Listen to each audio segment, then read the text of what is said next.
A week after the funeral, the night guard woke me at 3 in the morning. "Mrs. Hayes, I'm so sorry, but this is serious. I think your son." His voice was trembling. "You need to come down here, fast. I can't say this over the phone." When I got to the back warehouse, a chill ran down my spine, because what I found there, the phone rang in the darkness. 3 in the morning, that hour when nothing good ever happens. I was still sleeping on the left side of the bed. The right side was still empty. It had been 7 days since that space held the warm body of Arthur. 7 days since we buried him in the quiet cemetery in Newton, under that willow tree he loved so much. Mark's voice sounded different. He was the night watchman at the textile warehouse, the same one Arthur had hired 15 years ago. I had never heard him sound like that, nervous, almost scared. "Mrs. Eleanor, I'm so sorry to wake you at this hour." "What is it, Mark? Was there a break-in?" "It's worse than that, ma'am. I need you to come down here. Now. Please. I can't tell you this over the phone."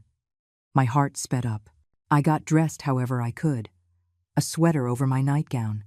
Shoes with no socks. My hands were shaking as I looked for the car keys. The house was silent. Mason and Chloe were sleeping in the guest room, or at least I thought they were. The drive to the warehouse felt endless. The streets of our Boston suburb were deserted, just a few stray dogs and a drunk leaning against a lamppost. The November cold cut right through to my bones. When I arrived, Mark was waiting for me at the back door. His face was pale under the yellowish light of the street lamp. "Ma'am, what I'm about to show you. You have to see it with your own eyes." He led me down the hallway to the main warehouse. That place smelled like my entire life. Imported fabrics, cedar from the antique shelves. The years of effort Arthur and I had invested there. 40 years building that business from scratch. But that morning, something was terribly wrong. The shelves were half empty. "Where is the merchandise?" I whispered, feeling the floor move beneath my feet. Mark turned on the monitor in the small office. He showed me the security videos from the last 2 weeks. And there he was, my son, Mason, entering at 11 at night with 3 men I didn't recognize, carrying complete rolls of Italian silk, the French lace Arthur had personally brought back from his trip to Europe, the hand-embroidered fabrics that were worth more than $8,500 a roll. "He's been doing this for 14 days, ma'am, 3 times a week, always when you're asleep." The image was clear. My son coordinating, directing, selling his father's legacy as if it were trash. Mark pulled out a folder. Fake invoices, doctored receipts, contacts with shady liquidators downtown. "He's already sold merchandise for $45,000, Mrs. Eleanor. And there's more." He showed me documents he found on Mason's desk. Scheduled appointments with 3 different real estate agencies. Appraisals of the entire building. Blueprints marked with divisions for sale by lot. But the worst part was on the last page. A power of attorney. In my name. With my signature. A signature I had never made. "He tried to forge your signature, ma'am, to get legal control of everything." My legs gave out. I sat in the old chair where Arthur used to check inventories. The one he had upholstered himself with scraps of green velvet. My son. My only son. The child I carried for 9 months. The one I nursed. The one Arthur and I worked 12-hour days for, to give him a better life than ours. That same son was dismantling, piece by piece, everything his father had built. And it had only been 7 days since the funeral. 7 days since I saw him cry next to the casket. 7 days since he swore at Arthur's grave that he would take care of me. "There's something else, ma'am." Mark took out his phone. He showed me screenshots of WhatsApp conversations. I didn't ask how he got them. He just put them in front of me. They were messages between Mason and Chloe. "Almost there, baby. In 2 more weeks, we'll have everything liquidated. And your mom? Leave her to me. I've already got the psychologist lined up. We'll declare her senile, and that's it. With guardianship in our hands, we sell everything and we're off to Miami like we planned. What if she finds out? She won't find out.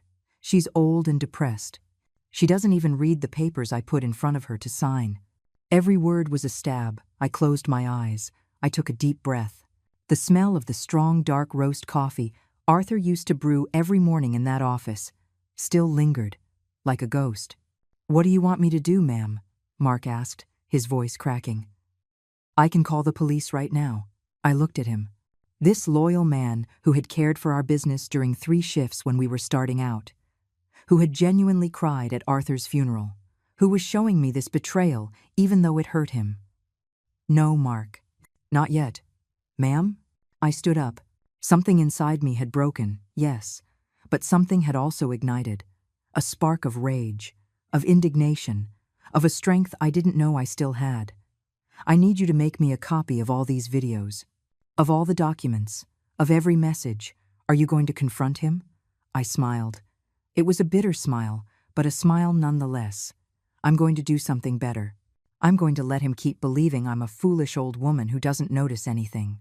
Because as I drove back home, as the sun began to break the horizon with orange tones over the city skyline, I understood something Arthur always used to tell me. Ellie, the one who thinks they're so smart, usually ends up being the biggest fool.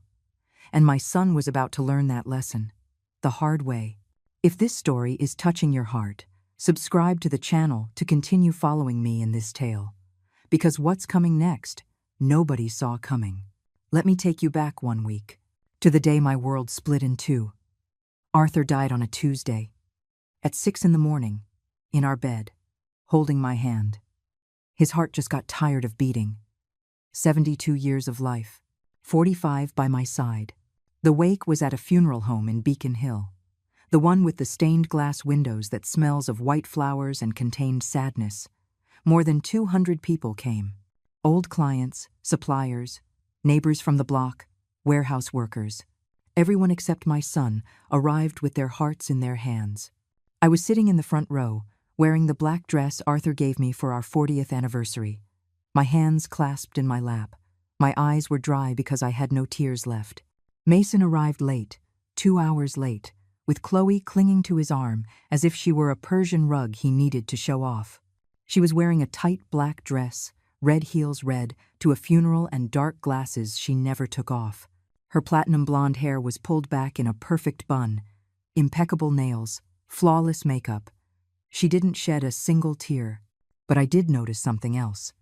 While people came up to give me their condolences, while old Ruth hugged me, crying because Arthur had given her fabric on credit for years when she couldn't pay, while Robert squeezed my shoulder without words because we had been partners for 20 years, Chloe was walking around the room, taking out her phone, taking pictures.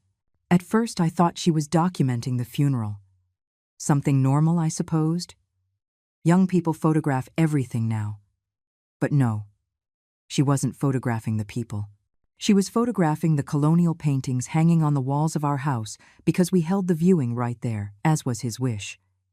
The antique mahogany-framed mirror Arthur inherited from his grandmother, the china in the display cabinet, the silver locket with photos of my parents. Zoom, click, zoom, click, click, as if she were taking inventory. I saw her crouch down next to the small table where I had put the jewelry I'd taken off to be more comfortable. My gold rosary, the pearl earrings, the engagement ring Arthur designed especially for me. Her fingers brushed the ring. "Chloe, do you need something?" I asked from my chair. She jumped like a startled cat. "Oh, Mom, no. I was just admiring how beautiful it is. Arthur had such good taste." "Mom." That word she used like a knife wrapped in honey. Mason didn't even come near me for the first hour. He was in the corner, glued to his phone, typing furiously. When he finally came over, he gave me a quick, mechanical hug. "I'm sorry, Mom. The traffic was terrible. He smelled like beer. At 11 in the morning, at his father's funeral, my son smelled like beer. Are you okay, honey?" I whispered. Yeah. It's a lot, you know. I needed something to calm my nerves. A lie. Arthur had been sick for 6 months. 6 months of chemotherapy, of doctors, of nights in the hospital. Mason came to visit him 3 times. 3 times in 6 months, and each visit lasted less than 20 minutes. He always had something urgent to attend to. During the service, when Father Michael began to pray, I noticed Mason and Chloe exchanging glances. She showed him something on her phone. He nodded. They smiled. At the funeral, Ruth, who was sitting next to me, saw it too. "Eleanor, honey," she whispered in my ear. "I don't want to overstep, but those two, something doesn't feel right. They're just nervous, Ruth. It's their way of dealing with the pain." How naive I was, how blind. After the burial, when we returned home, Chloe offered to help me organize. "Mom, you rest. I'll take care of cleaning everything up." And she did. She gathered the flowers, the plates, the coffee cups. She also picked up the jewelry box that was on my dresser. She opened it, checked piece by piece, took photos of each one. I saw her from the reflection in the hallway mirror. "Are you looking for something, Chloe?" "No, Mom. I just wanted to put everything in a safe place. With so many people coming in and out, you never know." She closed the jewelry box. She handed it to me with a perfect smile. But I had counted the pieces that morning. Something was missing. A small pin, white gold with 3 diamonds. Nothing ostentatious, but it had enormous sentimental value. Arthur gave it to me when Mason was born. I didn't say anything. Not yet. That night, when everyone had left, when the house fell into a sepulchral silence, Mason knocked on my bedroom door. "Mom, I need to talk to you." He came in. He sat on the edge of the bed.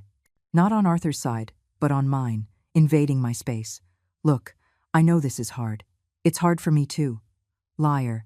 But we have to be practical. Dad's gone. And you can't stay alone in this huge house. Not at your age. 67 years old. That was my age. Not 90. Chloe and I were talking. We think it's best if you come live with us. Or better yet, we'll move in here with you, temporarily, of course, to take care of you. I don't need to be taken care of, Mason. Mom, please, don't be stubborn. Besides, someone has to take charge of the business now that Dad isn't here." There it was. The business. "I'll take charge of the business, just like I always have." Mason let out a short, dry laugh. "Mom, with all due respect, you don't know anything about modern finance. The business needs an update, digitization. I studied business, remember?" He studied for 2 years. He never graduated, but he had a diploma from the most expensive private college in the city. Paid for, of course, with our sweat. "Give me a few days, honey. Let me process all of this." "Sure, Mom, sure." He stood up. He gave me a kiss on the forehead. Cold.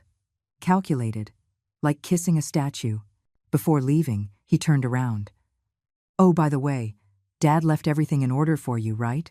The will, the business papers, the deeds?" "Yes, Mason. Everything is in order." "Perfect. Because I need you to give me access to the bank accounts. To start reviewing the funeral expenses, that sort of thing. We'll see about it later." His jaw tensed. Just for a second. But I saw it. "Whatever you say, Mom. Get some rest." He closed the door. I stayed there, sitting on that bed that smelled of sickness and farewell. I hugged Arthur's pillow. It still held the shape of his head. And I cried. I cried because I had lost the love of my life. But most of all, I cried because deep down, in that dark place I didn't want to accept, I knew my son hadn't come to say goodbye to his father. He had come to claim his inheritance, and I, like a fool, still wanted to believe I was wrong. But the worst hadn't happened yet. I need you to understand something. To comprehend what came next, you need to know who we were, Arthur and I, what we built, and why it hurt so much to watch it crumble. I met Arthur in 1976. I was 19 years old. He was 26. It was at the Haymarket on a Saturday morning. I was with my mother, buying fabric to make a dress for my younger sister. Arthur had a tiny stall, barely 10 by 10 feet, filled with scraps and rolls piled to the ceiling. It wasn't love at first sight. It was something better. It was recognition. He looked me in the eyes when he helped me. Not at my chest, not at my legs. In the eyes. He asked me what I was looking for. He actually listened. And he showed me 5 different options, explaining the advantages of each fabric. This one is cooler for the heat. This other one drapes better. This one here is more durable in the wash. He knew what he was talking about. Not like those salesmen who throw anything at you just to make a sale. Arthur loved fabrics. He knew every fiber, every weave, every origin. He spoke about them as if they were living things. I went back the next Saturday, and the next, and the next. Until one day, after buying half a yard of linen I didn't even need, he got up the nerve. "Would you like to get a coffee with me when I close the stall?" We got married 8 months later. The wedding was simple. At the neighborhood church, with 20 guests, donuts, and hot chocolate. We didn't have money for more. But we had something better. We had a dream. Arthur wanted to stop being a stall vendor. He wanted his own shop. He wanted to import quality fabrics, not just sell whatever came from the domestic mills. And I wanted to build something with my own hands. The first few years were a war. We lived in a tiny attic room we rented for $80 a month. We shared a bathroom with 3 other families. We cooked on a hot plate. We bathed with cold water because we couldn't afford the heater. But we worked. God, how we worked. Arthur left at 5 in the morning for the market. I stayed behind, cutting, measuring, packing orders until 11 at night. On weekends, we went together to knock on doors of workshops, seamstresses, small designers. We saved every penny, every single penny. We didn't go to the movies. We didn't buy sodas. Our clothes were secondhand. I made our bread myself because it was cheaper. In 1976, after 3 years, we scraped together enough to rent a small storefront in Somerville, 200 square feet, peeling walls, a single bare bulb hanging from the ceiling. But it was ours. We called it Hayes Textiles. Arthur insisted it have my maiden name too, not just his, because he said that without me, without my hands, without my head for numbers, none of it would exist. We're a team, Ellie, 50-50, and it was always like that. Mason was born in 1983, a beautiful boy with big eyes and an easy laugh. We adored him. He was our prince, our engine to keep going. Maybe that was our mistake, giving him everything we never had. Arthur didn't want Mason to grow up lacking anything, so we bought him the best shoes, even if we kept wearing our old ones. We gave him money for school, even if we had to skip meals. Let him study, Ellie, so he doesn't have to work like a dog like us. And he studied. Private school, expensive college, language courses, his own computer when they were just becoming popular, but we never taught him the value of effort. We never made him work in the business. Let him have fun, Ellie. He'll have time to suffer when he's an adult. How wrong we were. By 1995, we already had 3 locations. One in downtown Boston, another in Cambridge, and one on Newbury Street. We imported fabrics from Italy, France, Japan. We had contracts with well-known designers, with fashion houses, with film studios. Hayes Textiles was a respected name. We bought the house in 2001. A 2-story house in Newton with a garden and a fountain. 3 bedrooms, a study, a terrace. It cost $320,000. We paid it off in 5 years. No loans, no debt, all cash. With the sweat of 40-hour weeks turned into 60, into 70. Mason was 18 years old when we moved in. He was already in college, studying business administration. Arthur was so proud. He's going to modernize the business, Ellie. He's going to take it to the next level. But Mason never showed real interest. He'd come to the warehouse once a month, out of obligation. He'd stay for an hour, check his phone every 5 minutes, and leave with any excuse. "I have an exam, Dad. I'm meeting friends for a project. I have a headache." Arthur always justified him. Let him be, Ellie. He's young. He'll mature. But he didn't mature. He graduated at 24. He never worked a single day in his field. He got a job at an advertising agency that went bankrupt in 6 months, then at a startup that never took off, then as a manager at a gym, from which he was fired for being late. He always had excuses. He always needed a small loan to get out of a jam. $1,000 here, $2,500 there. $5,000 for a sure-thing investment that never paid off. Arthur gave him the money. Always. He's our son, Ellie. We can't let him be on the street. I started setting limits, saying no, demanding he work in the business if he wanted money. Mason stopped speaking to me for months. He called me controlling, said I wouldn't let him be free. Arthur got in the middle trying to mediate, until he met Chloe. That was 5 years ago. She worked organizing corporate events, or so she said. We never saw any real evidence of her work. But she always wore expensive clothes, designer bags, perfect nails. Mason was infatuated. "She's the woman of my life, Mom. I'm going to make her happy." They got married 3 months after they met. An ostentatious wedding they couldn't afford. Arthur and I put in $18,000. Chloe made the demands. A hall in the Back Bay, dinner with lobster, premium open bar, honeymoon in Miami. I tried to talk to Mason. "Honey, this is a lot of money. Wouldn't you prefer something more intimate and save for your future?" Chloe overheard me. "Oh, Mom, you're from a different generation. Weddings are a social investment now. Networking, you know." Networking. At a wedding. I should have seen it then. I should have seen how she looked at me, as if I were an obstacle, an old-fashioned woman who didn't understand the modern world. Arthur, my noble, good Arthur, wanted to believe the best in everyone. "Give her time, Ellie. She's just nervous about the wedding. You'll see, she'll calm down." But she didn't calm down. She got worse. And now, sitting in that warehouse at 3 in the morning, watching the videos of my son stealing his father's legacy, I understood something terrible. Mason never wanted the business. He never wanted to honor our memory. He just wanted the money. And Chloe only wanted Mason for what she could get out of him. 2 parasites disguised as family. And the worst part of all was that Arthur died without knowing the truth. 2 days after the funeral, Mason knocked on my door with 3 suitcases. "Mom, we already talked about this. Chloe and I are staying with you for a while. We hadn't talked about anything." He had imposed. I, in my grief, in my exhaustion, in that thick fog that envelops you when you lose your life partner, simply didn't have the strength to fight. "It's temporary, right?" I asked, watching Chloe enter behind him with 2 more suitcases and 4 boxes. "Of course, Mom. Just until you feel better. You can't be alone in this big house." The house had 3 bedrooms. They took the one that had been Mason's as a child, the one Arthur had turned into a study after he left. The mahogany desk, where Arthur designed his fabric catalogs, the swivel chair he loved so much, the bookshelves filled with samples from all over the world, all shoved into a corner, covered with a sheet, as if it were trash. "We needed space for our things, Mom," Chloe said with that smile that never reached her eyes. "I hope you don't mind." I did mind, but I said nothing.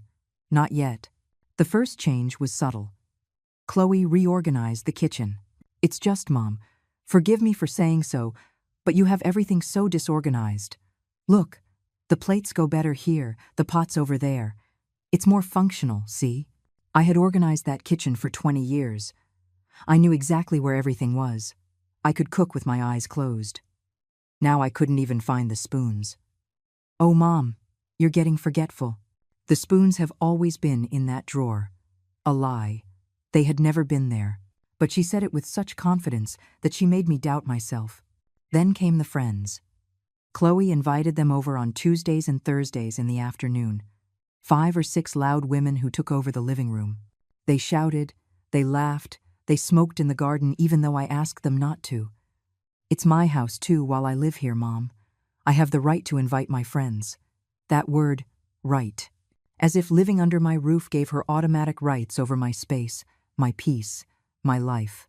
One afternoon I went down for a glass of water. It was 4 o'clock. I heard them talking in the living room. "So when are you guys getting out of here?" one of them asked. The one with black hair and a tattoo on her shoulder. "As soon as we can," Chloe replied. "This house is nice, but it's so old. It smells like an old person, you know. It needs a complete renovation." Laughter. And what does the mother-in-law say? The mother-in-law is in la-la land. Poor thing, she's really old. The other day I asked her to sign some papers for the grocery delivery, and she didn't even read them, just signed. She's going senile, I think. More laughter. I stood frozen in the hallway, the empty glass in my hand. Papers for the grocery delivery? I never signed anything. I went back to my room, closed the door. I sat on the bed, breathing slowly, trying to control the rage rising in my throat like bile. That night, Mason came into the kitchen while I was making chicken soup, the kind Arthur liked, with finely chopped vegetables and a touch of dill. "Mom, we need to talk about the business." "What about the business?" "Well, it needs management." I checked the accounting books and they're outdated. You do everything by hand. We need to digitize, modernize. I put the spoon down on the counter. Mason, I've been keeping those books for 30 years. There has never been a mistake. But Mom, that's not how things are done now. We need a system, a digital platform, social media. I can take care of that. You? When have you ever worked in the business? His face hardened. I studied business, Mom. I know what I'm talking about. You studied, you didn't graduate. That's a low blow. It's the truth. He stood up from the chair abruptly. The wood scraped against the floor with a horrible sound. You know what, Mom? It's always been this way. You never trust me. You never think I can do anything right. Dad was right when he said you were too controlling. That lie. Arthur never said that. Ever. Your father and I were equal partners, Mason. He respected my work. Sure, whatever you say. He stormed out of the kitchen, slamming the door. The soup burned. I didn't even taste it. The next day, I found Chloe in my bedroom. She was in front of my dresser, opening the wooden jewelry box Arthur gave me for our 30th anniversary. What are you doing? She startled. She closed the box quickly. Oh, Mom, you scared me. I was just passing by and saw the door open. I was admiring your jewelry. It's beautiful. A little old-fashioned, but beautiful. The door wasn't open. I had locked it. How did you get in? Oh, the door was open, I'm telling you. Lying, brazenly. Chloe, this is my private bedroom. I need you to respect my space. She let out a little laugh, as if I had said something funny. Oh, Mom, don't get paranoid. I was just looking. I'm not going to steal anything. She passed by me, brushing my shoulder. Too hard. Intentionally. You should lock it if you're so distrustful, she said before leaving. I checked the jewelry box. The emerald earrings Arthur gave me when Mason was born were missing. They were worth $4,500. I went downstairs to confront her. She was in the living room, painting her nails blood red. Chloe, my emerald earrings. Did you see them? What earrings? The ones that were in my jewelry box? Oh, Mom, I don't know what you're talking about. I didn't touch anything. You were going through the jewelry box 10 minutes ago. I was just looking. I already told you. Besides, are you sure you had them in there? Maybe you put them somewhere else and just don't remember. Mason appeared from the kitchen. What's going on? Your mom says she's missing some earrings. She's accusing me of stealing them. I didn't say that, I clarified, feeling my voice tremble. But you're implying it, Chloe said, playing the victim. Mason, tell your mother I'm not a thief. Mason looked at me, his mother, as if I were the problem. Mom, you're being paranoid. Chloe wouldn't steal from you. You probably put the earrings somewhere else and don't remember. Mason, I know perfectly well where. That's enough, Mom, he exploded. Ever since Dad died, you've been unbearable. Everything bothers you. Everything seems wrong to you. We're here to help you, and you just make our lives impossible. I felt as if I'd been slapped. I didn't ask you to come. Of course you did. You're alone, you're vulnerable, you're sad. You need company. What I need is peace. Chloe let out a dry laugh. Peace? Mom, you don't even know what you need. That's why we're here. To take care of you. To take care of me. As if I were an invalid. As if I were a senile old woman, incapable of fending for myself. I couldn't sleep that night. I stared at the ceiling, listening to the laughter coming from the next room. Mason and Chloe celebrating something. Drinking. Low music. I got up at 2 a.m. I went to the kitchen for water. I found the trash can open. And there, among orange peels and bread bags, was the family photo album. The one Arthur and I had put together over 40 years. Our wedding, Mason's birth, his first steps, Christmases, birthdays, trips, our entire life together. In the trash, I pulled the album out. My hands were shaking so much I almost dropped it.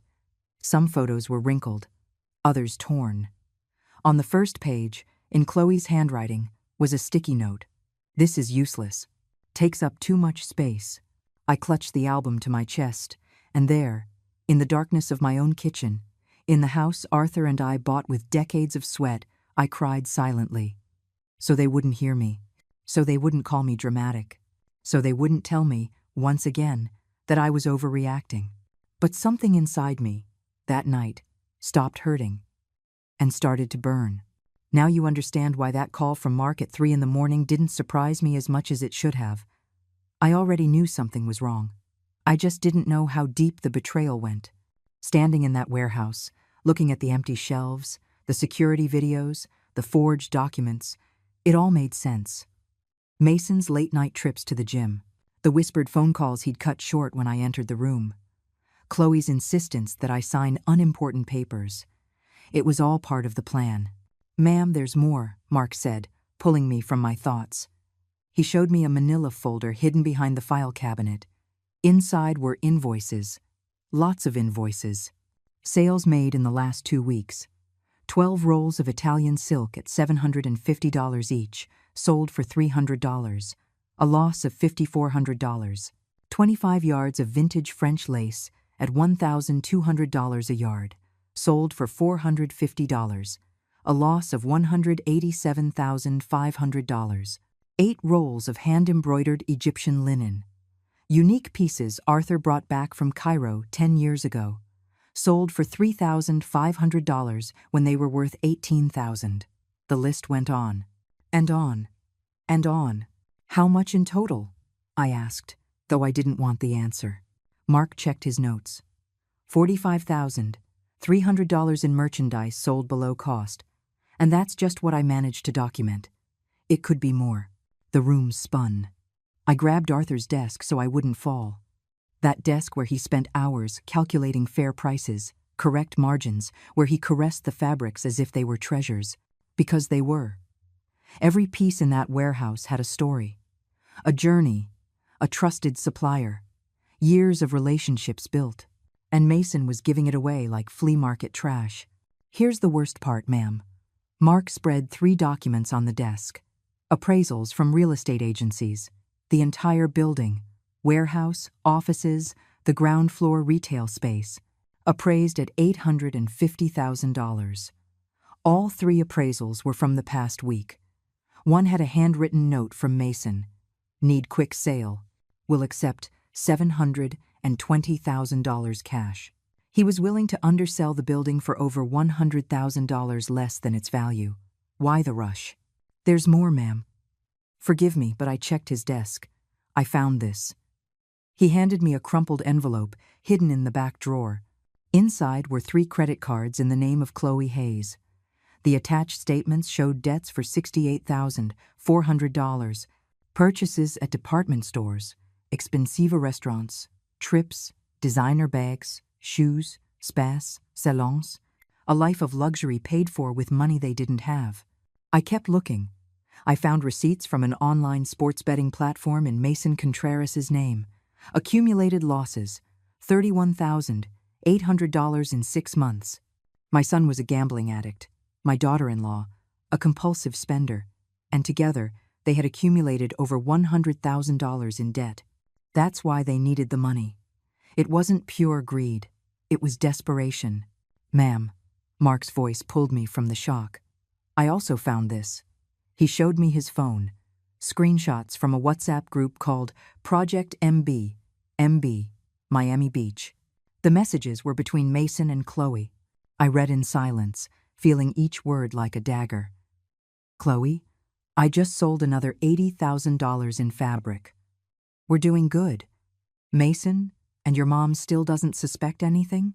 "Not at all. She's been out of it since my dad died. Doesn't even check the warehouse." "Perfect. Did you contact the notary?" "Yeah. He's charging $45,000 to forge the power of attorney papers. Says it'll be ready in 2 weeks. Worth every penny. Once we have legal control, we sell everything and get out of here." "You sure you want Miami?" "I'd prefer Hawaii." "I don't care, baby. The important thing is to get out of this horrible city and away from your dramatic mother." "Ha ha ha, I know. She's always been like that. Controlling and bitter. Do you think she'll put up a fight when we tell her we're putting her in the home?" "Leave her to me. I already have the psychologist lined up. He's going to evaluate her. He'll say she's senile and boom. Legal guardianship for us. You're a genius, my love. I know. My dad was always too soft on her. That's why we never grew as a company. It doesn't matter anymore. In 2 months, we'll be on the beach with $1 million in the bank, and my mom in a nice home. We're not bad people after all. Of course not, baby. We're just being practical. The phone slipped from my hands. Mark caught it before it hit the floor. How did you get this? I whispered. My buddy's son works at the gym where Mr. Mason goes. He saw him leave his phone unlocked in the locker room once. Took pictures fast. He sent them to me because he knew something weird was going on. I took a deep breath. Once, twice, 3 times. I wasn't going to faint. I wasn't going to cry. Not this time. Mark, I need you to do me a favor. Anything you need, ma'am. Copy all of this. Videos, documents, messages, everything. On 3 different USB drives. Yes, ma'am. And don't tell anyone I showed you this. Anyone. Not your wife, not your kids, not your buddy. Understood? Understood. If Mason asks you anything, you know nothing. You saw nothing. Clear? Crystal clear, Mrs. Eleanor. I sat in Arthur's chair. I ran my fingers over the marks his hands had left on the wooden arms. 40 years of use. 40 years of honest work. And now his son was spitting on that legacy. But something had changed inside me. Ever since I found the family album in the trash, something had broken. Not the grief, the fear. I wasn't afraid anymore. I was angry, cold, calculated, lethal. Ma'am, are you going to report him? I looked at Mark, this loyal man who had protected our business for 15 years, who cried at Arthur's funeral because he truly loved him. Not yet, I replied. First, I'm going to let him keep believing I'm a foolish old woman. Ma'am, I smiled. It was a smile I didn't recognize as my own. Mason is going to learn something his father never managed to teach him. What's that? That the most dangerous woman is the one you underestimate. I left the warehouse as the sky began to turn orange, the rising sun over the city. Arthur loved this time of day. It's the world giving you another chance, Ellie, he'd say. Another chance. Yes, but this time the chance wasn't for forgiveness. It was for justice. And my son had no idea what was coming for him. 3 days after discovering the truth, Chloe organized a family dinner. Mom, I invited some relatives over. Nothing formal, just a get-together to lift your spirits. She didn't ask me if I wanted to. She informed me, like you inform a small child they're going to the dentist. Who did you invite? I asked, trying to keep my voice neutral. Oh, well, Aunt Carol, her kids, Robert and his wife, the Millers from next door. You know, close family. Close family. Witnesses more like. I knew it right then. This wasn't a dinner. It was an ambush. I spent those 3 days acting, pretending I knew nothing, letting Chloe reorganize my house, letting Mason leave for the gym at 10 at night, letting them both talk to me as if I were a disoriented old woman. Mom, did you take your vitamins? Mom, did you remember to turn off the stove? Mom, I'd better drive. You don't see well at night anymore. Every sentence was a drop of poison, but I smiled. I nodded. I let them believe they were winning. Meanwhile, I contacted my niece Claire, my sister Carol's youngest daughter, a lawyer, 38 years old, brilliant, with her own firm specializing in family and estate law. I called her from a payphone. Yes, they still exist. On the corner by the pharmacy, where Mason would never see me. Aunt Ellie? Are you okay? You hardly answer your cell. I need to see you. Alone. It's urgent. We met at a coffee shop downtown, far from my neighborhood. I showed her the copies Mark had given me. The videos, the documents, the WhatsApp messages. Claire turned pale as she reviewed everything. Aunt Ellie, this is fraud, document forgery, embezzlement. Mason could go to jail. I know. Do you want me to file a report? Not yet. Why? I stared at my coffee cup. It was already cold. Because first, I want him to feel what I've felt. The humiliation, the contempt, the betrayal. Claire took my hand across the table.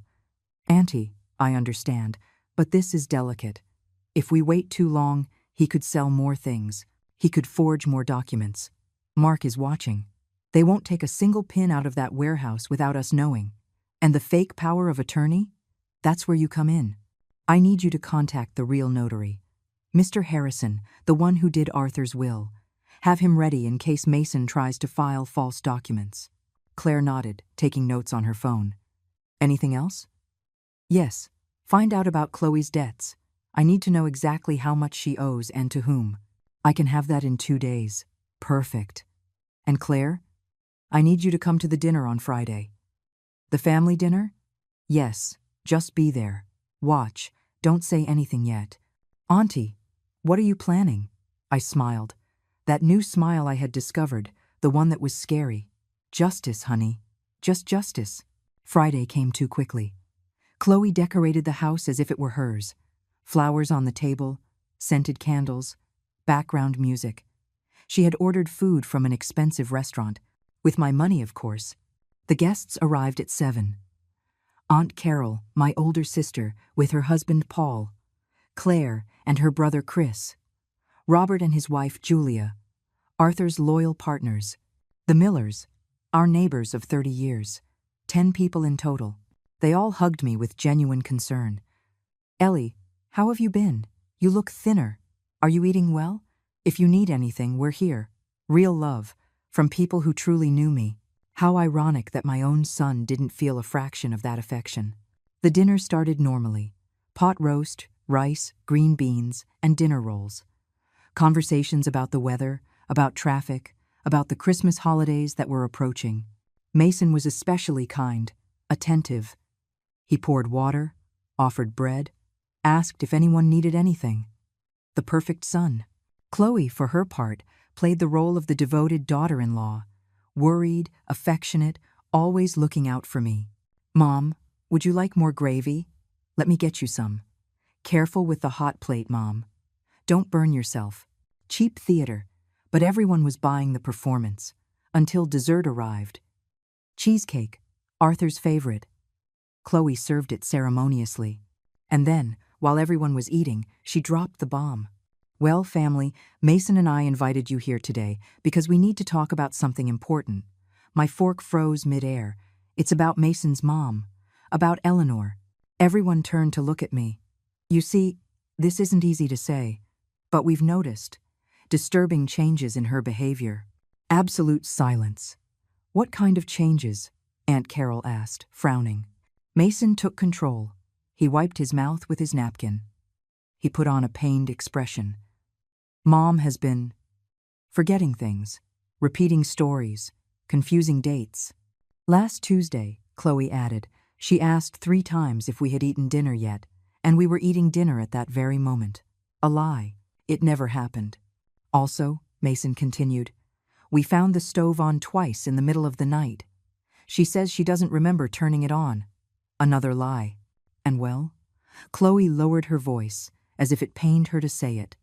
The other day I found her talking to herself in the garden, having a full conversation with Arthur. Murmurs around the table. It's normal to talk to those we've lost, Julia said, defensively. Yes, of course, Mason agreed. But she thought he was answering her. She thought she could hear him. More lies.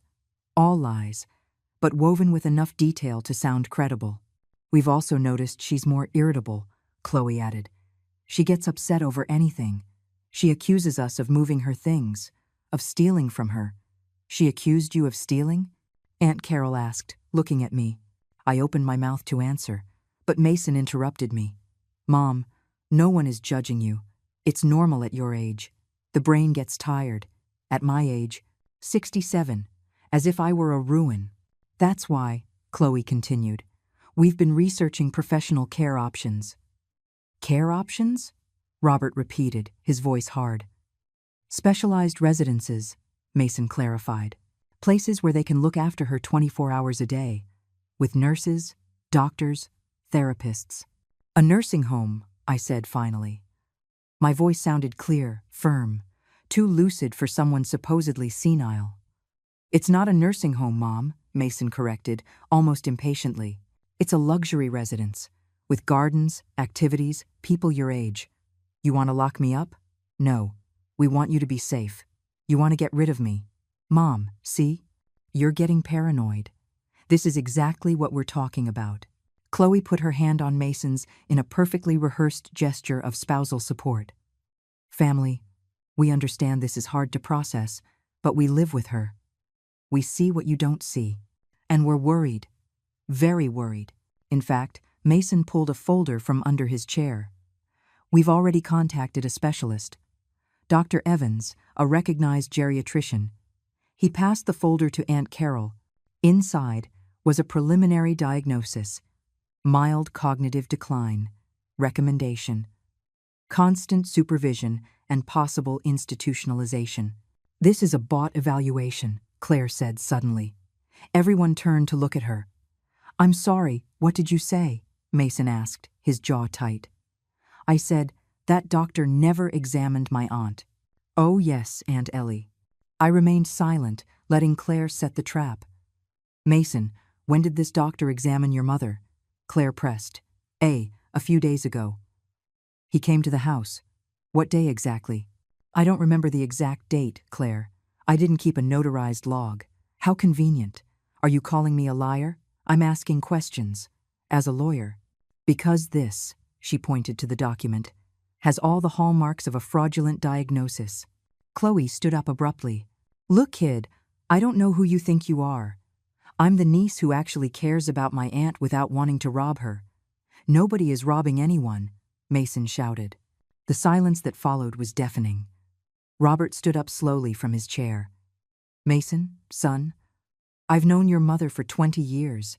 I worked with your dad since you were barely walking. And I'm going to tell you something. Eleanor Hayes is the most lucid woman I know, more lucid than you and me put together. Robert, you don't live with her. I work with her. Every day. And 3 days ago we reviewed the entire warehouse inventory together. Every number, every piece, every invoice. Without a single mistake. Mason turned pale. That doesn't prove anything. It proves you're not. Aunt Carol intervened. Ellie, honey, what do you say to all this? 10 pairs of eyes stared at me. It was my moment. I could explode, reveal everything, destroy them right there in front of everyone. But no, not yet. I'm tired, I said simply. I think I'm going to retire to my room. Mom, enjoy the dessert.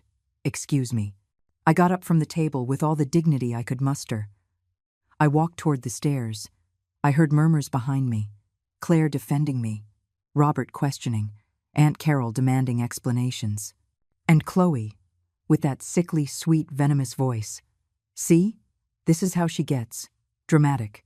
She makes us look bad in front of everyone. I reached my room. I closed the door. And only then, only there, in the privacy of my grief, did I allow myself to cry. Not from sadness, from rage, because they had humiliated me in my own home. In front of my family, using my grief as a weapon, painting me as a crazy person, as a burden, as an obstacle to be discarded. But as the tears fell, as I hugged the pillow that still smelled like Arthur, I made a promise. This humiliation would be the last, because the game was just beginning, and I had always been a better player than Mason imagined. The next morning, Claire showed up at my door at 8 in the morning. I tapped on her car window before she got out. I got in quickly. Drive. Far away from here. She didn't ask questions. She just drove. Mason and Chloe were still asleep, or so it seemed.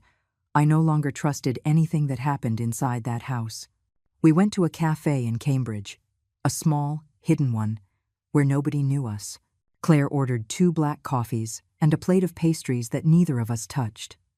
Auntie, last night was a nightmare. I know. After you left, I tried to confront them more forcefully. Mason got aggressive. Chloe started crying, playing the victim. Said they only wanted what was best for you. And the others? Robert didn't believe a word. Your sister Carol is confused. She says Mason has always been complicated. But she never thought he was capable of something like this. I took a sip of coffee. Bitter. Perfect. Did you find out about Chloe's debts? Claire took out her tablet. She showed me a spreadsheet. 3 credit cards. Total, $68,400. Average interest rate, 48% annually. She hasn't made a minimum payment in 6 months. 2 banks are already suing her. And Mason? The betting platform has him on a credit report. He owes $31,800. Plus late fees. It's almost $38,000 by now. I did the mental math. Over $100,000 in debt. That's why the urgency. That's why the plan to sell everything quickly. There's more, Auntie. I investigated Dr. Evans, the one with the fake diagnosis. And? He was disbarred from the medical board 2 years ago. Malpractice. He was selling fake medical certificates for disability pensions. Mason paid him $3,500 for that piece of paper. $3,500. To declare me insane. To steal my freedom, my dignity, my life. Auntie, we have enough evidence to put Mason in jail. And Chloe, too. I know. Then why are we waiting? I looked out the cafe window. The city was waking up. People going to work. Kids walking to school. Vendors setting up their stalls. Normal life. Something I hadn't had since Arthur died. Because I want them to fall harder, Claire. I want them to feel what I felt. The fear. The helplessness. The betrayal. Auntie, I need your help. But it has to be on my terms. Claire closed the tablet. She looked me straight in the eye. What do you need? For the next hour, we laid out the plan. Claire would contact Mr. Harrison, the notary who did Arthur's will. She would inform him of the attempted forgery. She would prepare preventative legal documents. She would investigate Mason and Chloe's finances more deeply. Every debt, every creditor, every suspicious transaction. Meanwhile, I would do something I had never done. Learn technology. I need to install cameras in the house, I told Claire. Small ones, hidden. Auntie, that's easy. There are cameras that look like smoke detectors, clocks, outlets. I'll get them today. And how do I use them? I'll teach you. You have a cell phone, right? I pulled out my phone. A basic model Arthur had given me 3 years ago. Auntie, you need a better one. A smartphone. With internet, with apps. I don't know how to use those things. You'll learn. And I learned. That same afternoon, Claire took me to buy a new smartphone. She taught me how to download apps, how to connect to Wi-Fi, how to check the cameras in real time. I felt clumsy. My fingers wouldn't obey. I kept making mistakes. Slowly, Auntie. No one is born knowing. We practiced for 3 hours in her office. By the end, I could see the cameras from my phone. 4 cameras, strategically placed. 1 in the living room, hidden in a picture frame. 1 in the kitchen, inside a wall clock.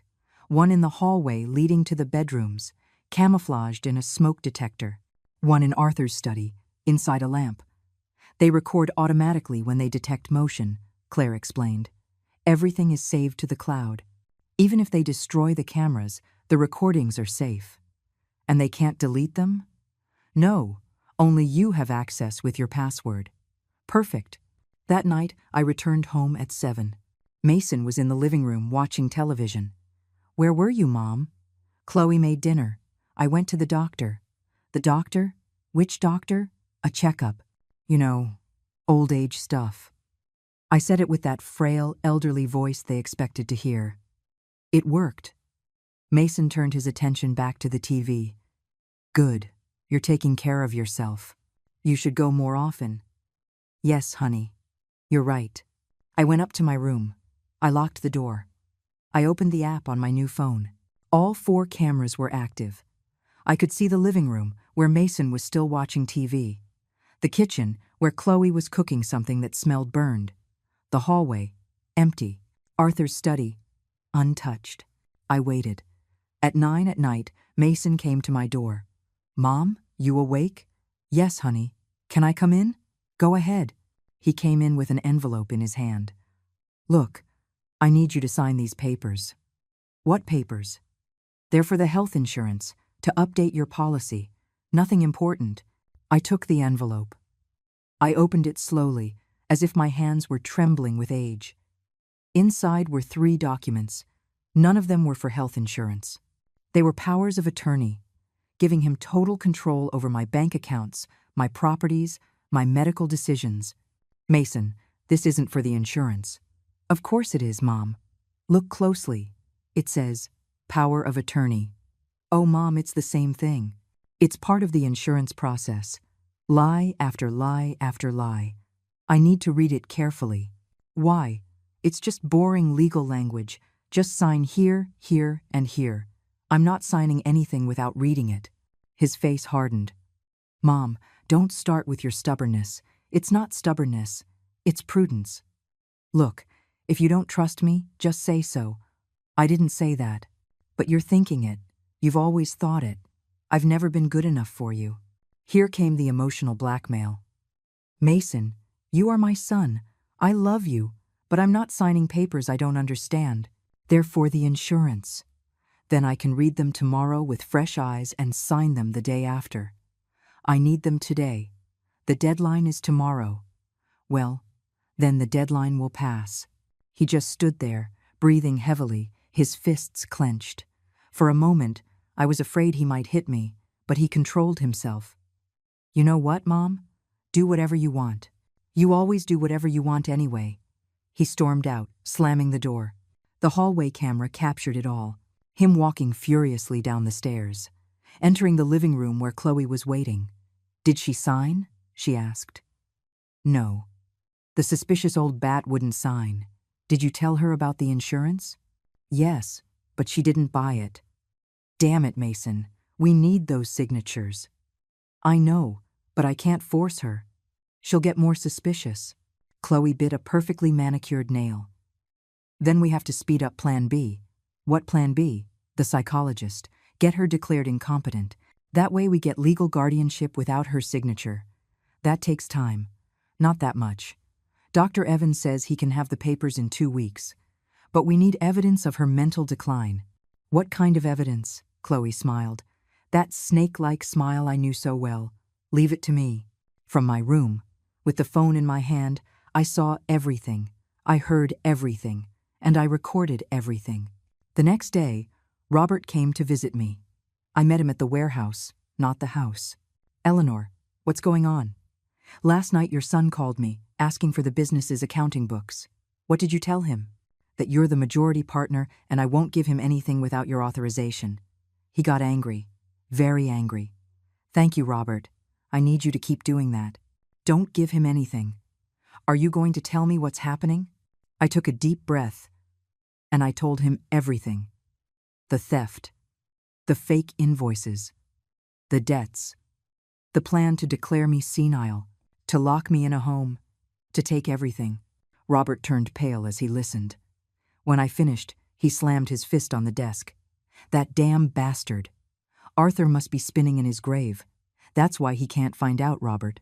I need you to act normal, like you don't know anything. Why don't we report him now? Because I want more evidence. I want him to fall so hard he can never get up again. Robert looked at me with renewed respect. Arthur always said you were the strong one. Now I understand why. Will you help me? To the end, Eleanor. To the bitter end. That week was a masterpiece of acting. Me, playing the confused old woman. Mason and Chloe, believing they were winning. And the cameras, recording every second. They recorded Chloe hiding my glasses so I couldn't find things. They recorded Mason moving the TV remote and then asking me where I'd put it. They recorded Chloe turning the stove on low at 2 in the morning, leaving it on, only to discover it in the morning and say I had left it on. Small cruelties designed to build their narrative, to make me look senile, to justify my confinement. But every single one was documented, with date, time, and clear evidence of manipulation. Meanwhile, Claire worked in silence. She got certified copies of Arthur's real will. She alerted Mr. Harrison to the forgery attempt. She prepared a criminal complaint for fraud, forgery, and breach of trust. She contacted Chloe's creditors to confirm the debts. She found the manager of the betting platform willing to testify about Mason's losses. Every piece of the puzzle was falling into place. And I, meanwhile, continued to be the foolish old woman who didn't notice a thing. One afternoon, while making coffee, I heard Chloe talking on the phone in the garden. The camera captured her perfectly. Yes, Dr. Evans. We need the certificate by next week. No, no problem with the payment. We'll deposit the $3,500 as we agreed. Perfect. Make sure it says severe cognitive decline, not just mild. We need it to sound urgent. Yes, yes, we already have evidence of erratic behavior. Excellent. See you Friday. She hung up and smiled, as if she had just won the lottery. She didn't know she had just signed her own sentence, because the Friday she was waiting for would be the day her entire world came crashing down. On Monday morning, I came down to breakfast in my bathrobe, my hair uncombed, shuffling in my slippers.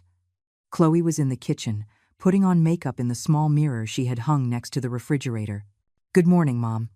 Good morning, honey. Have you had breakfast? Yes, an hour ago. Do you want me to make you something? No, thank you. I already ate. Chloe turned to look at me, narrowing her eyes. You already ate? Mom, it's barely 8 in the morning. You just came downstairs. Really? Oh, how silly. I got confused. I registered the spark of satisfaction in her eyes. Don't worry. It happens to all of us. Not to all of us, only to those being manipulated to appear senile. I poured some coffee. I accidentally dropped a mug. It shattered on the floor. Oh no! I'm sorry. I'm sorry. Mom, be careful. Don't bend down. You'll cut yourself. I'll clean it up. Chloe took out her phone while she swept up the pieces. I saw her take pictures of the fragments on the floor. Evidence of my clumsiness. So predictable. On Tuesday, during lunch, I asked what day it was 3 times. Mom, I already told you. It's Tuesday. Tuesday? I thought it was Monday. No, it's Tuesday. You asked me 10 minutes ago. Yes, I don't remember. Mason and Chloe exchanged significant looks. That night I heard them talking in their room. The cameras didn't reach in there, but I had left my new phone recording audio hidden in the bathroom we shared. Claire had taught me the trick. She's getting worse, fast, Chloe said. I know. She broke a mug today. Yesterday she left the water running in the sink for half an hour. That was a lie, but I let them believe what they wanted. Dr. Evans is coming on Friday. He'll evaluate her officially, and then we'll have the certificate. How long after that can we file for guardianship? The lawyer says we can have a hearing in 2 weeks. And with the medical certificate, plus the declarations of erratic behavior, it's almost certain they'll grant it. And can she fight it? She can try. But if she's declared incompetent, her word isn't valid. We'll be her legal guardians. We can do whatever we want. Sell the building, liquidate the business, keep everything. And her in a nice home, well cared for, not bothering anyone. Laughter. Laughter about my future confinement, about stealing my freedom, about destroying everything Arthur and I built. I gripped the phone in my hands, holding back the rage. Not yet. Not yet. On Wednesday, I did something I never thought I'd do. I threw myself on the floor in the living room, on purpose, calculatedly. I screamed as if I had fallen. Mason came running from the kitchen. Mom, what happened? I slipped. I don't know how. Does anything hurt? No, I don't think so. He helped me up. I pretended it was difficult. Mom, you have to be more careful. I'm sorry, honey. What were you doing? I was going to. I paused. I looked around, as if confused. I don't remember. I saw the glint in his eyes. Satisfaction. Horror. A mixture of both. It's okay, Mom. Come on, sit down. I'll get you some water. That night we ate in silence. Chloe watched me like a scientist studying a specimen. Mom, how are you feeling? Fine, honey. Why? Because of your fall today. What fall? This afternoon. In the living room. I fell? Mason dropped his fork. Mom, you don't remember falling? Oh, yes. Yes, I remember now. I'm sorry. But it didn't sound convincing. I did it on purpose, because I needed them to think my mind was really failing, that it was real, that they were winning.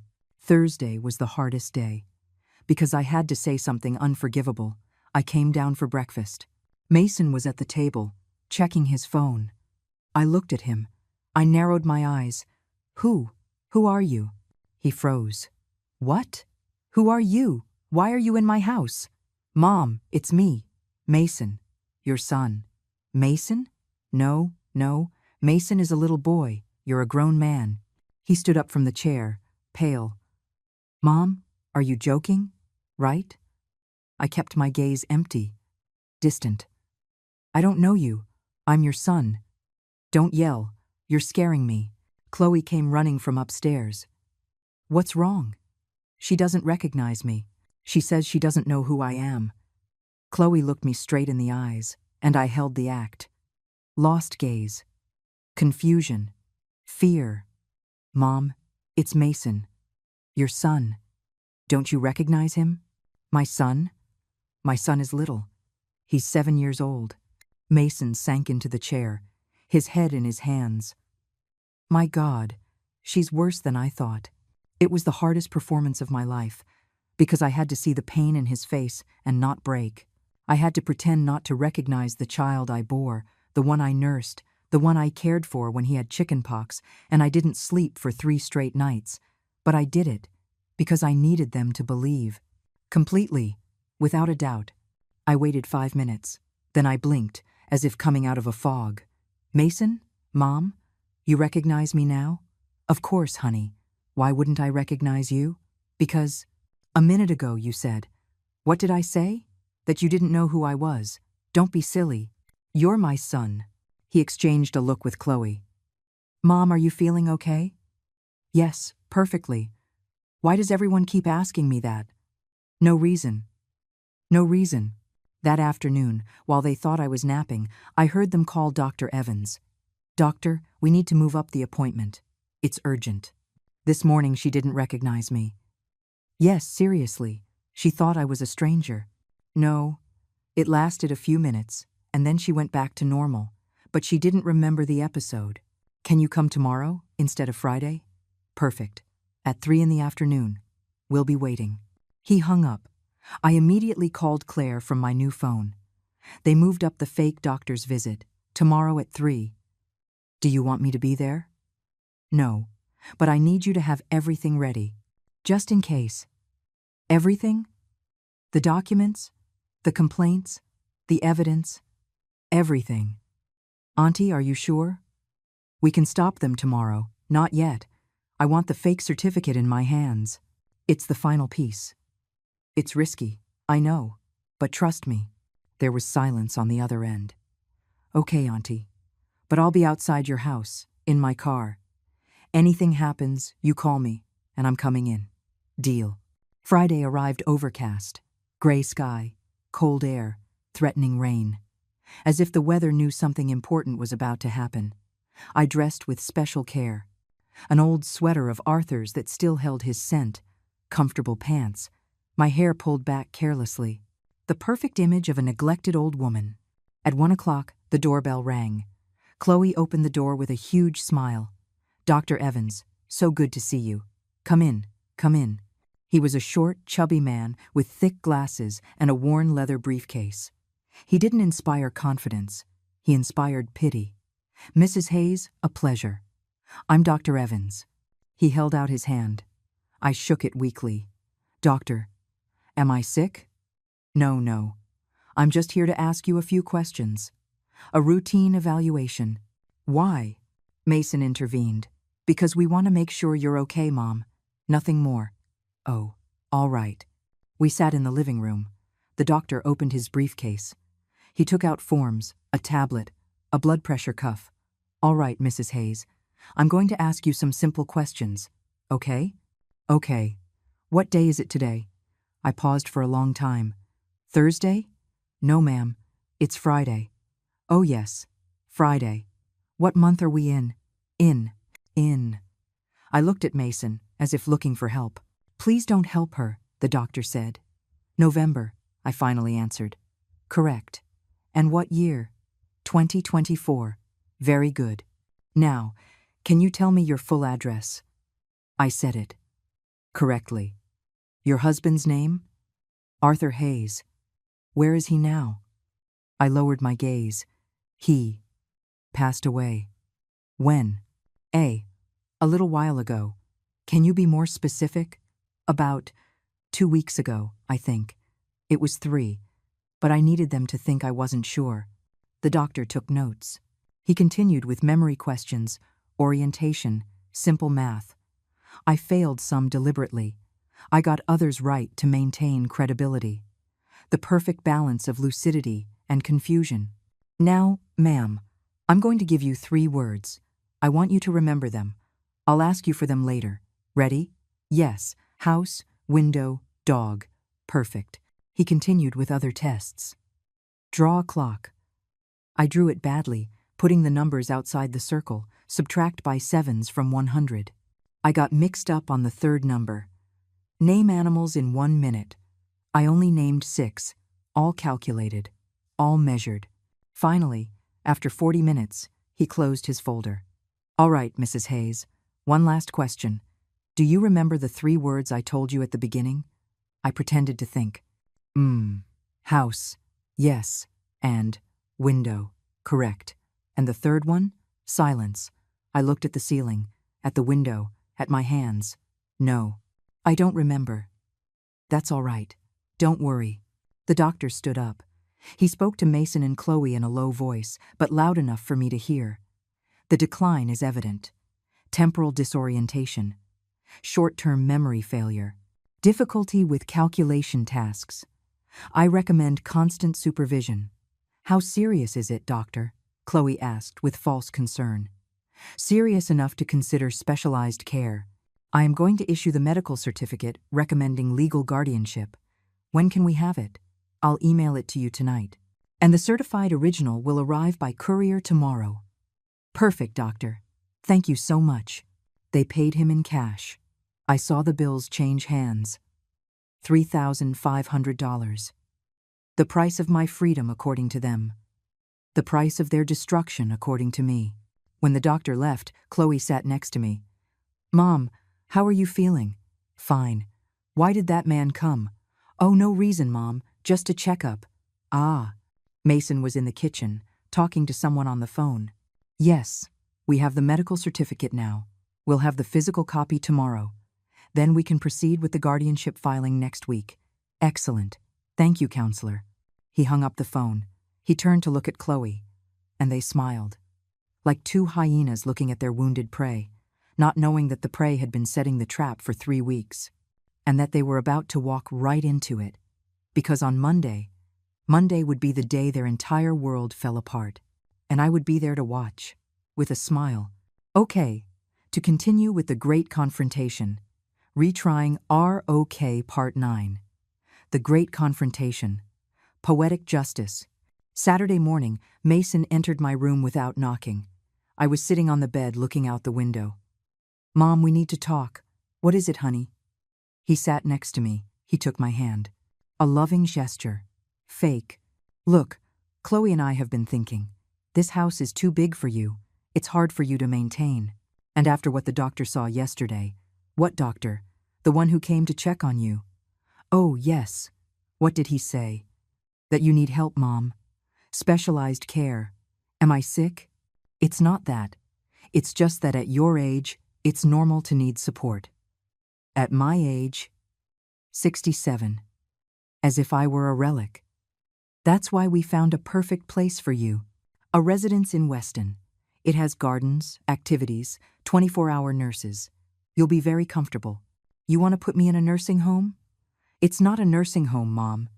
It's a luxury residence. I don't want to go. Mom, it's not your decision. That phrase, that damned phrase, it's not your decision, about my own life. The doctor certified that you need guardianship. Chloe and I are filing for it next week. And once we have it, we're going to make the decisions that are best for you. Mason, I am your mother. You can't do this. I can and I will. It's for your own good. It's not for my good. It's for my money. He stood up abruptly. See, there it is again. Your paranoia, your baseless accusations. I know what you're doing. I know about the money you stole from the warehouse. He paled. Just for a second. But I saw it. I don't know what you're talking about. About the $45,000 in merchandise you sold. About the fake invoices. About the appointments with real estate agents to sell the building. Absolute silence. His eyes darkened. Who told you that? No one had to tell me. I know. You're crazy. The doctor was right. You're making things up. Is Mark crazy too? Is he also making up the security videos of you carrying merchandise out at 11 at night? The color drained from his face. Your father is dead, Mason. But even if he were alive, he would have never given you permission to give away fabrics worth $1,200 for $300. I needed the money to pay for your gambling, your $31,800 in online casino debts. How do you know? And the $68,400 Chloe owes on her credit cards. He fell silent, trapped. Mom, let me explain. There's nothing to explain. You planned everything. Steal the merchandise, sell the building, declare me senile, lock me up, and take everything. We needed the money, then work. My shout echoed through the house. Chloe appeared at the door. What's going on in here? She knows, baby. She knows everything. Chloe looked at me, no longer with pity, with pure hatred. And what are you going to do, Mom? Call the police? Report your own son? If I have to. She let out a dry cackle. You won't. Moms like you never do. You always forgive. You always justify. He's my baby, my poor little boy. He just had a bad streak. You don't know me. Oh, I know you perfectly. You're a weak old woman who can't let go of her son. That's why you're going to sign whatever we tell you. That's why you're going to go quietly to the residence. Because you don't have the guts to do anything else. I got off the bed. I walked toward her, slowly, with all the dignity I could muster. You're right about one thing, Chloe. I am a mother, and for a long time, that made me weak. It made me blind. See? She admits it. But I'm also the woman who built a business from scratch, who raised an empire with calloused hands, who survived 40 years in a brutal market. So? And that woman doesn't let herself be robbed by a pair of parasites. Chloe took a step toward me, threatening. Watch your mouth, old woman. Or what? Are you going to hit me? Go ahead. The cameras are rolling. She froze. What cameras? The 4 hidden cameras in this house. The ones that have recorded every lie, every manipulation, every attempt to make me look senile for 3 weeks. Mason started to panic. Mom? There are no cameras. You're making it up. I pulled my new phone from my sweater pocket. I opened the app. I showed them the screen. 4 live video feeds. Living room, kitchen, hallway, study. And in the top corner, the counter. 487 saved videos. Oh my God, Mason whispered. It's all documented. Chloe hiding my glasses. You moving the remote. Chloe leaving the stove on purpose. Your conversations about Project Miami, the payment to Dr. Evans, everything. Chloe ripped the phone from my hand. This can be erased. It's in the cloud. Even if you destroy the phone, the copies are safe. With my niece, Claire. With Mr. Harrison. With Robert. You're lying. Call her. Ask her. Mason sank into the chair, his head in his hands. We're screwed. We can still fix this, Chloe said. We can negotiate. Negotiate what? I asked. We leave. Right now. We disappear.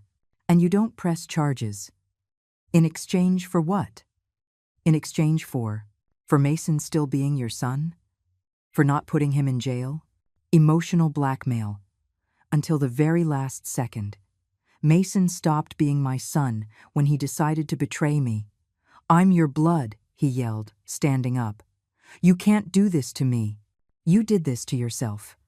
You gave me a grandchild that was never born. You gave me years of your life. You gave me debts, lies, betrayal. Mom, please. He knelt in front of me.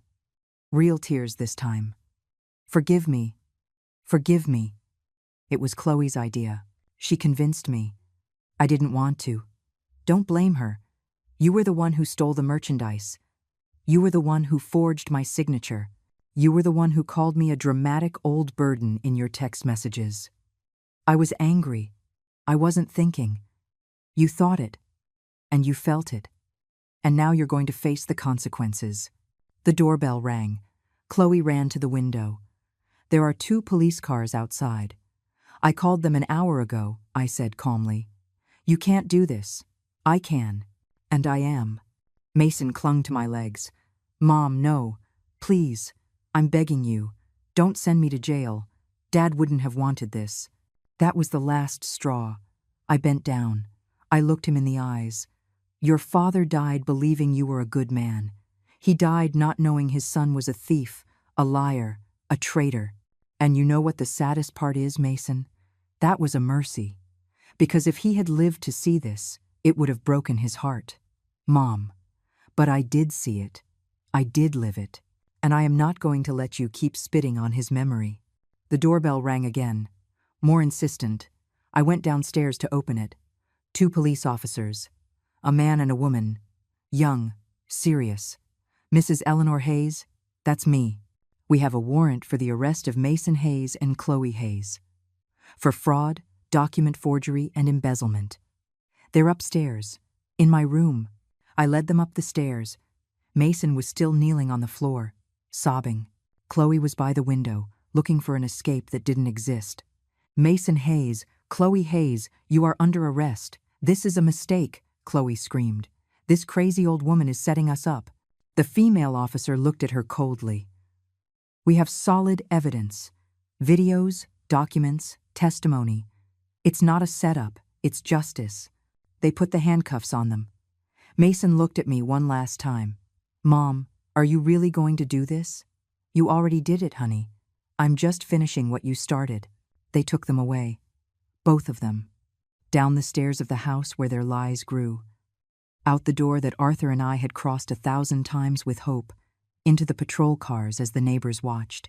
And I just stood there, in the doorway, watching them take my only son away. I didn't cry. Not yet. Because the grief would come later.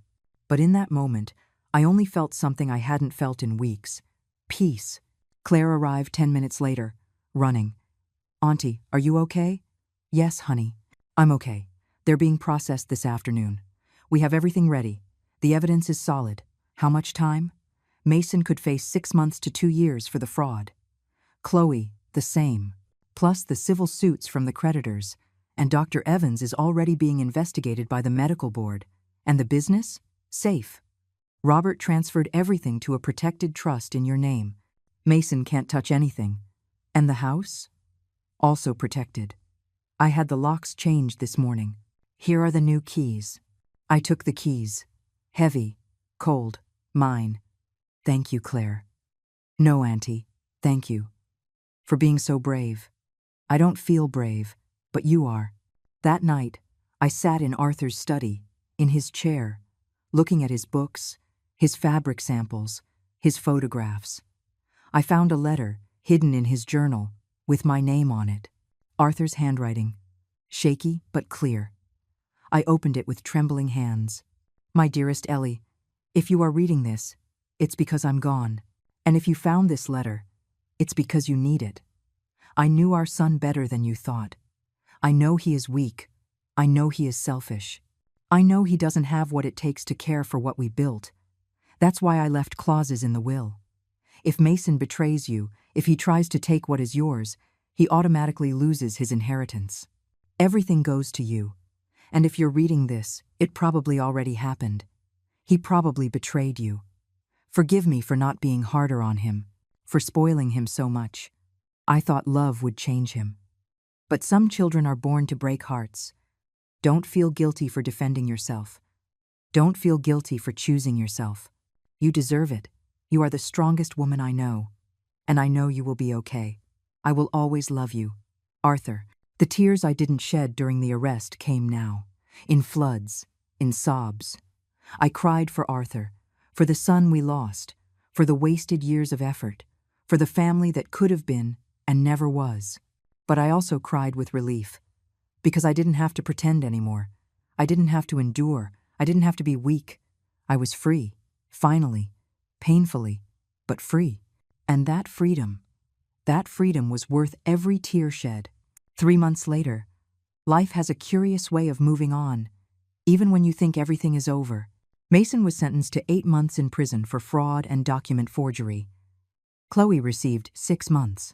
Both also faced civil suits from their creditors for over $100,000. Dr. Evans permanently lost his medical license and faced criminal charges for falsifying medical documents. I recovered every dollar stolen from the warehouse. Robert and Mark helped me track down every piece sold illegally. Some we got back, others we wrote off as a loss. But the business survived. More than that, it flourished. One Tuesday morning in February, I opened the doors of the Arthur Hayes School of Textiles, a space on the ground floor of the warehouse building. Large classrooms, industrial sewing machines, embroidery hoops, cutting tables, and 25 young people between 18 and 30 years old, mostly women, some single mothers, other kids from tough neighborhoods, all with the same desire to learn a dignified trade. "Good morning," I said in front of them all, my heart beating fast. "My name is Eleanor Hayes, and together with my husband Arthur, we built this business from scratch 40 years ago. Today, we are going to teach you everything we know. We taught them to recognize fabrics, to calculate costs, to manage inventory, to sew, to embroider, to design. But above all, we taught them to value themselves, to not let anyone walk over them, to build with their own hands." Robert became an official partner. His youngest son, David, a freshly graduated designer with fresh ideas and genuine talent, joined us too. Between the three of us, we modernized the business without losing its essence. We created a website, social media, digital catalogs. Sales increased by 30% in 2 months. Arthur would be proud. One afternoon, while reviewing numbers in the study, my phone rang. Unknown number. "Hello? Mrs. Eleanor Hayes? This is she. This is the South Bay Correctional Facility. Your son, Mason Hayes, is requesting a family visit." My heart stopped for a second. "When?" "This Saturday at 10 in the morning. Do you accept the visit?" I closed my eyes. I took a deep breath. "Yes, I accept." Saturday dawned sunny. Cold, but with that winter sun that warms just enough. I dressed with care. A cream-colored sweater, jeans. The silver necklace Arthur gave me for our 25th anniversary, Claire offered to come with me. I told her no. This was something I had to do alone. The prison was a gray building, surrounded by fences, with guards at every corner. I passed through 3 security filters. Bag check, metal detector, pat-down. They took me to a visiting room, metal tables bolted to the floor, plastic chairs, a smell of disinfectant mixed with sweat. I waited for 15 minutes. Then I saw him enter. Mason, but not the Mason I knew. This man was thinner, pale, with deep dark circles and unkempt hair. He was wearing a beige inmate uniform. He sat down across from me. We looked at each other in silence for a full minute. "Thanks for coming, Mom." "How are you?" "Surviving." Silence again. "Chloe?" I asked. "She's at MCI Framingham. We haven't had contact. And you?" I've had a lot of time to think in here. And what have you thought?" "That I was the world's biggest idiot." A tear rolled down his cheek. "Mom, I don't expect you to forgive me. I don't expect you to forget what I did. I just want you to know that I'm sorry. I'm truly sorry. Are you sorry for what you did? Or sorry you got caught?" The question hit him like a slap. I'm sorry for both. I'm being honest. I'm sorry I got caught, because now I'm here. But also, every night, I see Dad's face, and it hurts. It hurts to know I disappointed him, that I disappointed you. Your father left a letter. A letter? Where he said he knew you, that he knew you were weak. That's why he left clauses in the will to protect me from you." Mason closed his eyes. The tears were flowing freely now. He was always smarter than me. "Yes, he was. Mom, I know I have no right to ask you for anything, but when I get out of here..." "What? Can I try to make it up to you somehow? Work in the business? Earn your trust back?" I looked at my son. at this 42-year-old man who was still, in many ways, a scared child. Mason, trust isn't given, it's earned. With time, with actions, with proof. I know. When you get out, if you want to work, you'll have to start from the bottom. No office, no management, warehouse. Loading, cleaning, whatever is needed. I'll do it, whatever it takes. And you will have to pay back every dollar you stole with your labor. No excuses. Okay. And if you betray me again, if you lie to me again, if you try to manipulate me again, there will be no second chances. Understood? Understood. Understood. I extended my hand across the table. He took it. It was cold, trembling, but it was there. I don't know if I can ever trust you completely again, Mason, but I can give you the chance to try. Thank you, Mom. Thank you. Don't thank me. Show me. I nodded. I stood up. Mom, wait. Yes? Can I? I hesitated. Just for a second. Then I opened my arms. Mason stood up. He hugged me, hard, desperate, like when he was a child and had nightmares. I'm so sorry, forgive me. Please. Forgive me. Someday, honey. Someday. I let him go. I walked out of that room without looking back. Because if I looked back, if I saw him crying there, sitting alone at that metal table, I would break. And I had already cried enough. 2 weeks later, we officially inaugurated the trade school. We had a small ceremony, nothing ostentatious. Pastries, coffee. The 25 students came with their families. Robert and his wife Julia. Claire and my nephews. Aunt Carol. The Millers. Mark and his family. People who truly loved me. I gave a short speech. Arthur always said that true success isn't measured in how much you have, but in how much you share.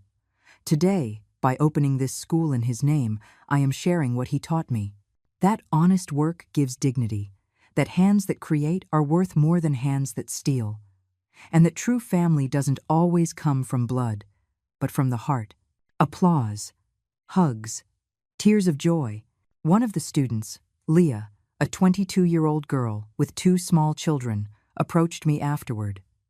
Mrs. Hayes, I want you to know that you saved my life. Me? How?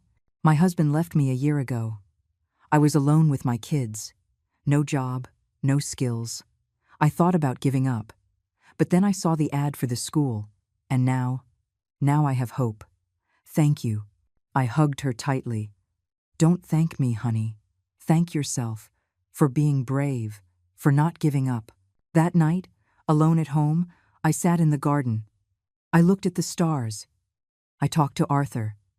We did it, old man. Not how we expected, not with who we expected, but we did it. The wind blew gently, and I swear I heard his voice in that wind. I always had faith in you, Ellie. Always. I smiled. A real smile. Of peace, of closure, of a new beginning. 3 years later, the Arthur Hayes School of Textiles had already graduated 120 students. Many had their own businesses. Others worked at renowned fashion houses. Some stayed with us, now as teachers for the new generations. The family business had tripled in size. Mason got out of prison 2 years ago. He kept his word. He started in the warehouse, loading boxes, cleaning, organizing inventory, without complaining, without asking for privileges. Working 12-hour days. He paid back every dollar of his debt. It took him 18 months, but he did it. Chloe did not get back with him. They divorced while they were in prison. She moved to Chicago with her family. We never heard from her again. Mason now lives in a small apartment in Alston. He comes to work every day. He has dinner with me on Sundays. We don't talk about the past, but we are building a present, slowly, carefully, like someone reassembling a broken vase, knowing the cracks will always be there, but choosing, anyway, to give beauty a second chance. Do I trust him completely? No. Do I love him? Yes. Because despite everything, he is still my son. But I am a different woman now. A woman who learned to set boundaries, to defend herself, to not confuse love with submission. One afternoon, while teaching embroidery to a new group, a student asked me, "Mrs. Hayes, How did you manage to get back up after losing everything? I set the needle down on the fabric. I looked at those 15 young women looking at me with hope. I didn't lose everything, honey. I lost my illusions. I lost my naivety. I lost the version of myself that needed to be liked at any cost. But I gained something much more valuable. I gained myself. Reflective silence. And that, I continued, no one can take from me. Not betrayal, not time, not loneliness. Because true wealth isn't in what you own. It's in what you don't allow to be taken from you. Your dignity, your voice, your right to defend yourself. Tears on several faces. Never, ever let fear make you small. Never let love make you blind. And never, ever allow anyone to steal your peace. Spontaneous applause. And in that moment, looking at those faces full of hope, those eyes shining with dreams, I knew Arthur would be proud. Not of the son who couldn't be, but of the woman I became. The woman who fell, who cried, who broke, but who got back up. Stronger, wiser, freer. And that woman, that 69-year-old Eleanor Hayes, with gray in her hair and wrinkles on her face, but with fire in her heart, that woman was no longer afraid of anything, because she had faced the worst. And she had survived. Not just survived, she had flourished. Final reflection. There are moments in life where you have to choose between being loved and being respected, between staying silent or raising your voice, between protecting the one who hurts you or protecting yourself, and I chose. I chose my peace over their comfort. I chose my dignity over their convenience. I chose my future over their past. It wasn't easy. It hurt like nothing else has ever hurt. But it was worth every tear. Because at the end of the day, when I look in the mirror, I see a woman who can meet her own gaze. A woman who didn't sell out, who didn't let herself be broken, who chose to live with her head held high, even if it meant walking alone for a while. And if my story can inspire just one person to defend themselves, to not allow abuse disguised as love, to set boundaries even when it hurts, then every second of pain will have been worth it. Because the true inheritance we leave isn't the buildings or the bank accounts or the properties. It's the lesson that we deserve respect, that we deserve peace, that we deserve true love, not crumbs wrapped in guilt, and that no one can take from you, ever. If this story touched your heart, if it reminded you of someone you know, or if you yourself have lived through something similar, leave me your comment. Tell me where you're watching from. And if you know someone who needs to hear this message, share it. Give it a like, subscribe, and let's keep sharing life stories that remind us that it is never, ever too late to defend ourselves. Because dignity has no age, and respect is not begged for, it is demanded. Thank you for joining me until the end. With affection, Eleanor Hayes, Finn.